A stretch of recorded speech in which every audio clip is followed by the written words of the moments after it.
খ্রিস্টান নির্ভরশীল সকল ধর্মীয় সংগঠনের জন্য ওনার যে মন করে আছে আমরা বিভিন্ন কার্যক্রমের মধ্যে দিয়ে আমরা সেটা দেখতে পাই।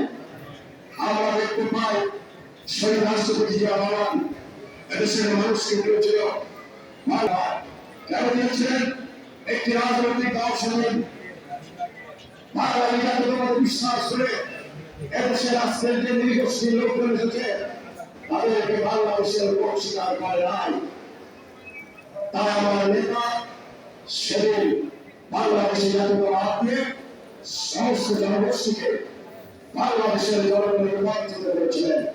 আমার নেত্রী ভারতের নেত্রী আমার মা যার সাথে আমার সাথে নিয়ে আমার সাথে আমি ঢাকা বিশ্ববিদ্যালয় থেকে বাংলাদেশের সমস্ত প্রান্তে নিয়ে এই মানবতার জন্য এই দেশের জন্য আন্দোলন করেছেন সেই নেতৃত্ব আমরা করি। উনি ছিলেন একজন অসাম্প্রদায়িক ব্যক্তি। একটু দূরে রবীন্দ্র বলেছে এখানে প্রথম এসেছিলেন সেদিনের সেই নেত্রী বাংলাদেশের নেত্রী বেগম খালেদা জিয়া। সেদিন একটি রাজনৈতিক দল বলেছিলেন আর কয়েকদিন পরে মোড় থেকে বাদ দিয়ে মন্দির বাদ দিয়ে মসজিদে উন্নতি হবে